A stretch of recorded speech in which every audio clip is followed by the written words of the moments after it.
I would like to tell you something about the fancy work that goes on the St. Joseph altar. I'd like to show you the pieces and explain a little bit how they are made. These are very simple tools that you can make yourself from little screwdrivers and lipstick brushes and top holders to do this fancy work. The Italian fancy work is an old tradition that you put on the altar. And these are very simple tools that can be made. So make your own, please. Now the first thing we're going to show you is a spada. The spada is a Eucharist, or what goes in the center of the altar. And naturally you see it's fig, it's a layer of dough, plus a layer of fig on top of it, then another layer of dough, and then you cut out the flowers, or you can make the flowers separately and place them on the piece right here. This is the most important piece for the altar, and this should be taking a lot of patience to do. This is the spada. The next piece is the heart, and this is the heart, which is quite beautiful, and this is placed on the side of the spadas. Usually we try to have odd numbers. This is dough, figs, and then dough again.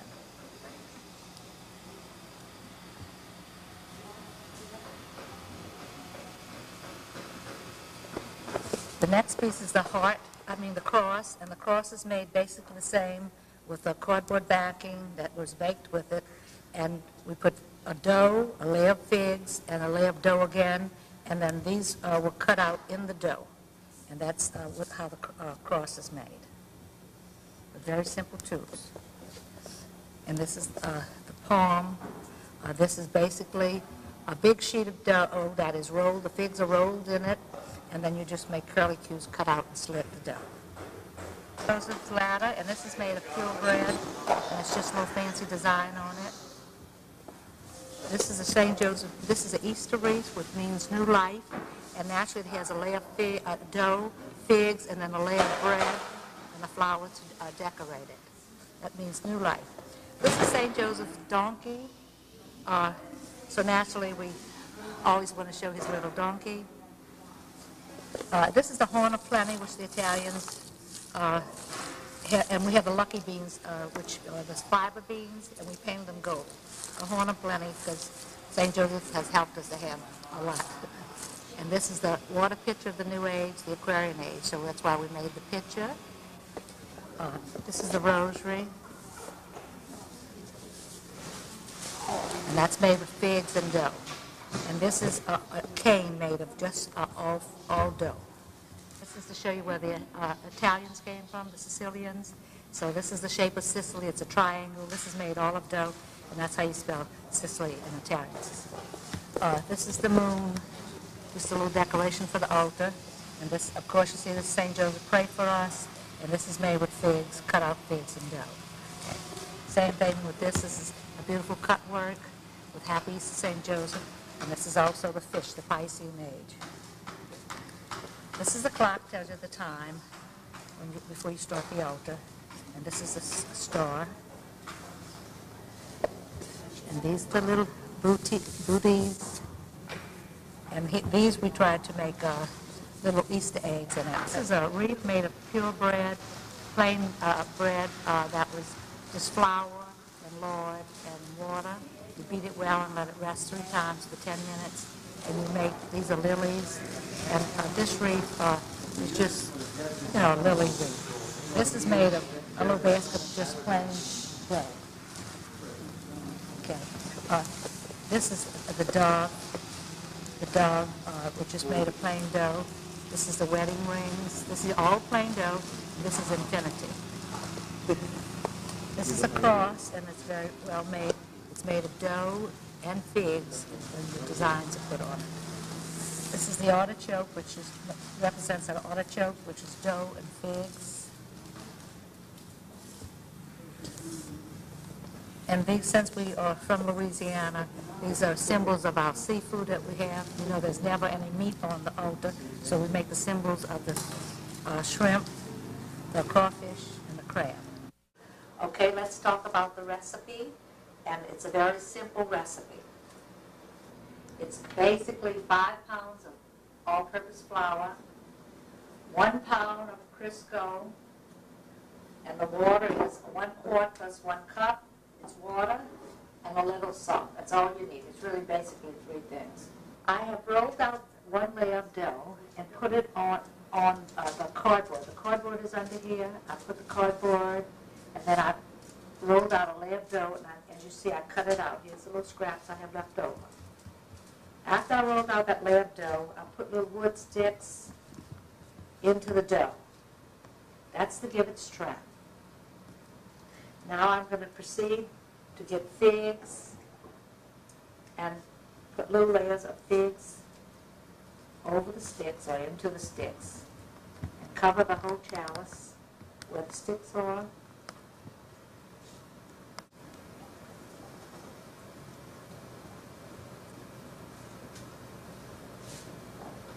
I'm cutting the wood stick, trying to make the celery smooth so that the wood does not show.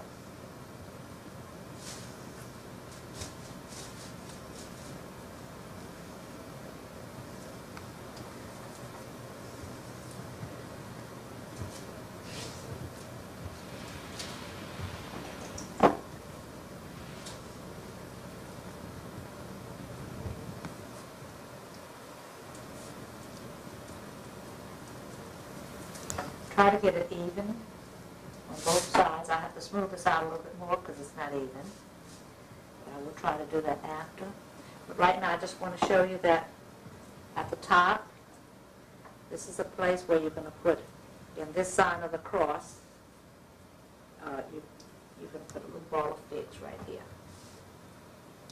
So I want to put another little ball of figs right over here. Okay, we finished putting the figs all the way around, and I put it around the bottom of the ball, and then I put another layer of dough over the fig, and now I cut around the edges of the frame so that way I can start making the curlicues, and leave a little bit extra because you're going to pink it. Now, first I'm going to cut this little circle, and you take a toothpick to get the air bubbles out, so that way the dough will be easy to fool with as you handle, and it takes the air out of it. So I'm cutting out the top of the ball, and now I'm pressing it down so that way it'll seal. And then I started to make some little curlicues at the top. And I'll put IHS and the sign of the cross.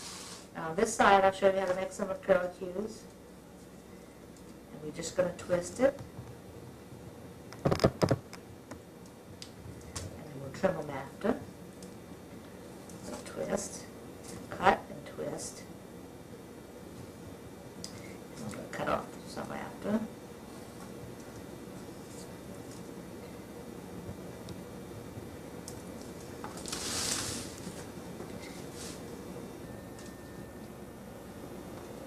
I'm continuing to make the curlicues all around the Eucharist. And sometimes when it's too bulky, you have to take a little cut out and straighten it up. There's a little bit too much dough. And then the next step we're going to do is to make the lace work all around the chalice. Now these have to be trimmed. So we can take the scissors and trim them. Do not eat this kind of dough. This is fancy work that you do not eat. So these are just for show. Now we're taking the little eyebrow pencil that's kind of like a semicircle, almost a little bit more, and we're taking and we're hooking them onto each other, and we're putting a dot in the middle, and we're hooking it exactly onto the next one. Put a dot. Can you zoom in there, Martin? And that way, you could see how it makes like a little lace pattern, and it takes off the excessive dough, and it makes it look like a lace pattern.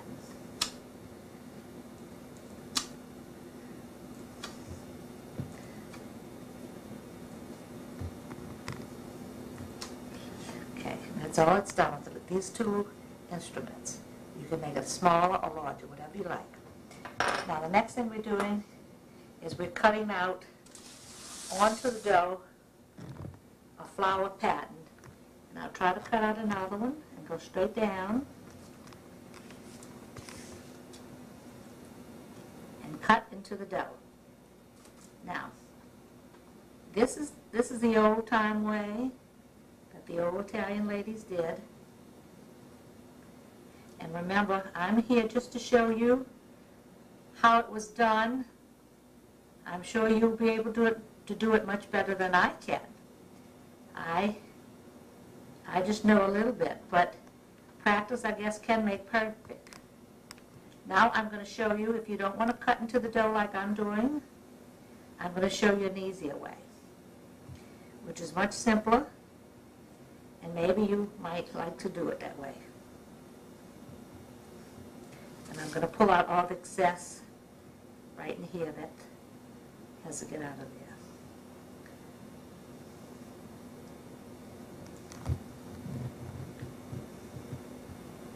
Well, I'll do that after.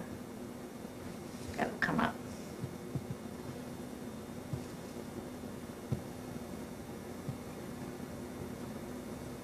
Now, I'll get the rest of it after. I want to show you how to do it the easy way, the flowers. If you don't want to attempt to do it the way I'm doing it, there's an easier way. Let's start with the top. I cut a little circle around here, and then I'm going to cut another circle around where the figs is. Okay? And I'm going to lift this up, and it's going to show figs.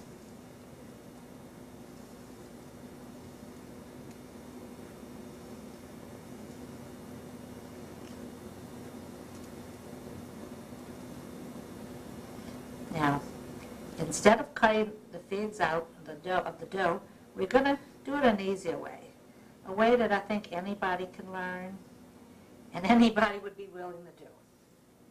As you see here, well, let me just kind of place this in the fig so it doesn't show. I'll just make a little curve around it so that it will stay in with the fig. Press it into the fig. Okay, now, as you see here, I've taken the top of a lipstick brush and I cut out some little curls.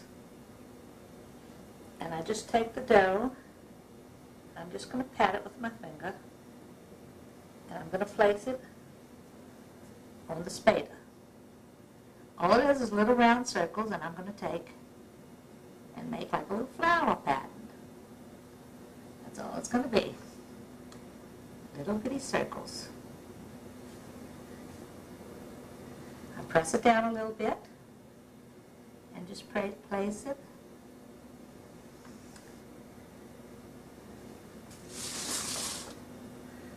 onto the fig. Okay, that's a flower. I'll make another one for you so you can see. It's very simple. You put a little circle, another little circle,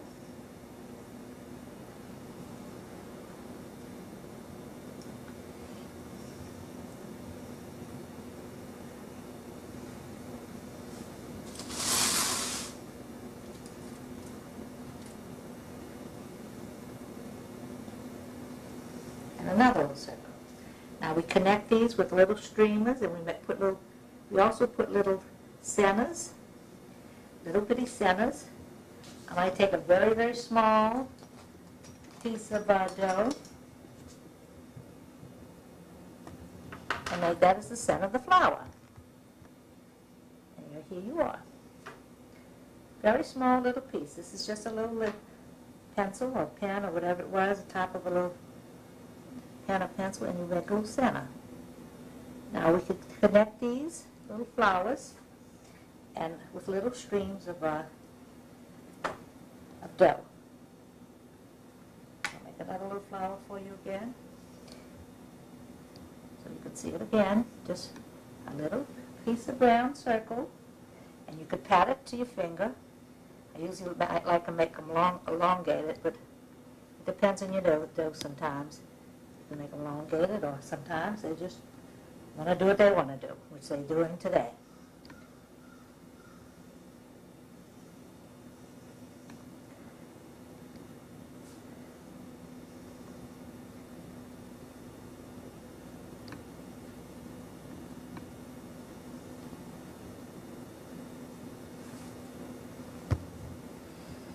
don't think this would be too hard to make.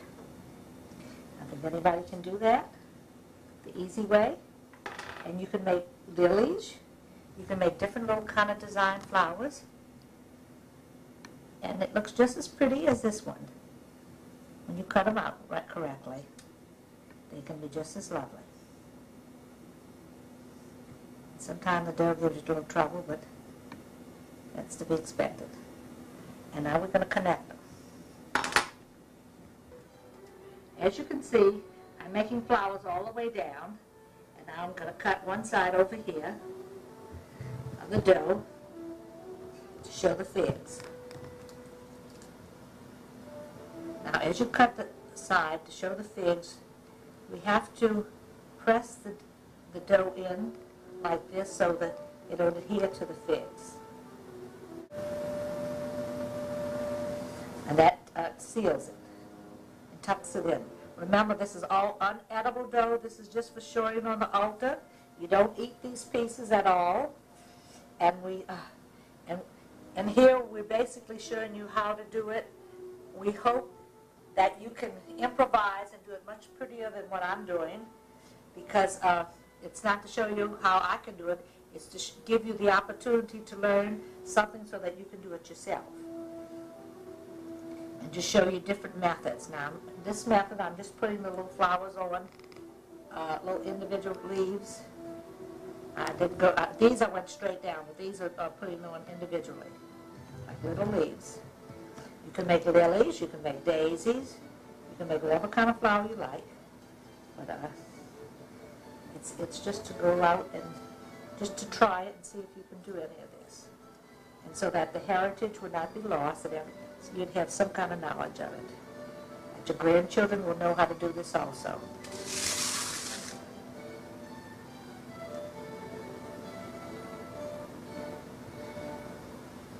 And my grandchildren will know how to do it too. Remember, these are plain figs. You just grind them and use them, and you can reuse them, but they're not edible. You cannot eat this. This is nothing to be eaten, so that you know. This is just for display. And these pieces can be stored in aluminum foil and put in the freezer and stored for another year, or some people put them in mothballs or whatever and store them. Now, you see, sometimes you have a little piece that won't stay. You can take a small piece of a toothpick and stick that in here to make sure that little top stays in. And I'm going to make some little fine little pieces that will connect. Roll these so it will connect each other. Little curly cues.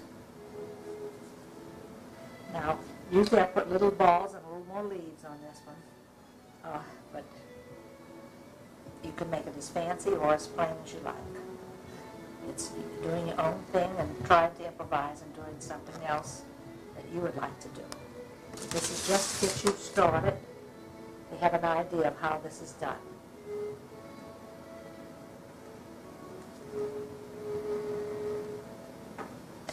And I see you hear in the background my classical music. By the way, I do my best work, not today, but when I do my best work, I usually play classical music because that relaxes me and I can do much better work.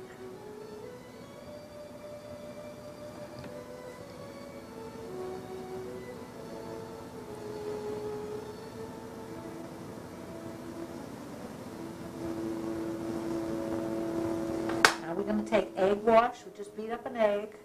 You can use it plain white, the white of the egg, or you can use a whole egg. Today we're using the whole egg, and we're going to just wipe it all over the spader. I should put a few little leaves up here, which I failed to do. You can go back and touch up little spots you don't like, or if you think it's too barren, add little leaves and little balls like little seeds somewhere along the line. And put a little toothpick in it. Maybe put another little leaf there.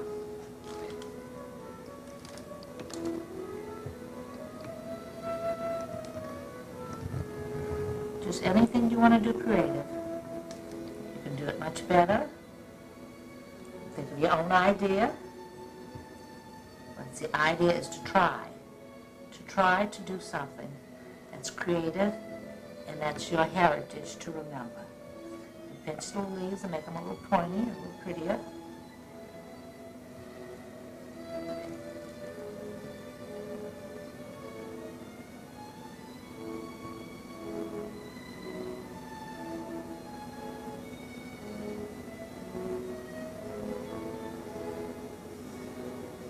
Press in the little markings on the flowers.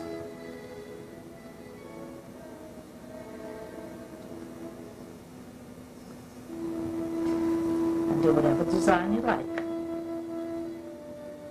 you can make them look like they're living. Remember, flowers are living. No two flowers are alike.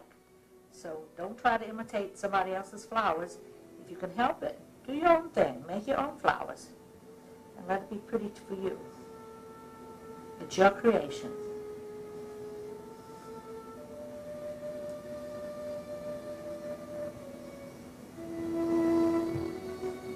Now we're going to take the egg wash and just whip it all over it.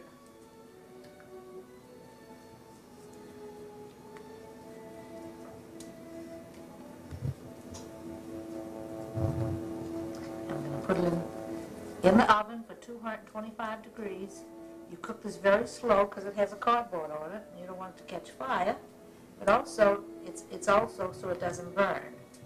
And that way, it'll just brown nicely, and it'll give it a pretty show. And if you just want a light color, you just put egg white to make it shine. But here I want it to look a little cooked, a little more brown. So now you can make these naturally when you make these designs. Some designs we just make with plain dough. And then we might spray them gold and make them a little different one year. But this is the old-time way. The figs are the design. The figs is to show, and to show the artwork of it. And that's why we're doing the fancy work the way we're doing it today. And we hope that you can do it even better.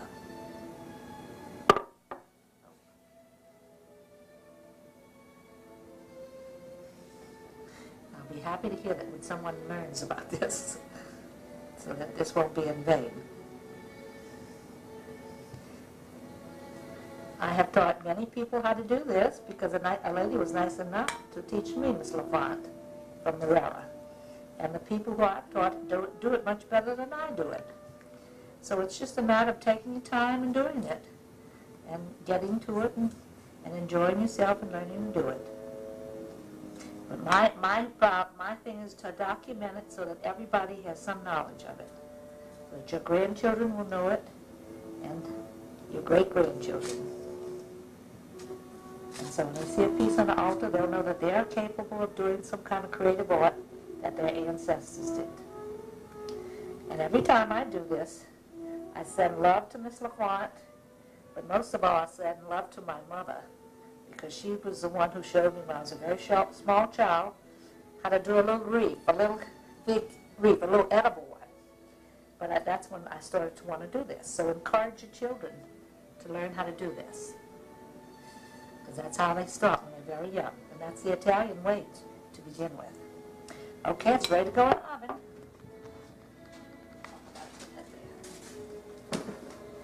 The reason why we did this today was to show you that it is not a hard thing to do, that anyone can do it, and we hope that you can take time with your family to teach your family some of the old art that was brought to us from our mother country. Have fun and have some beautiful memories.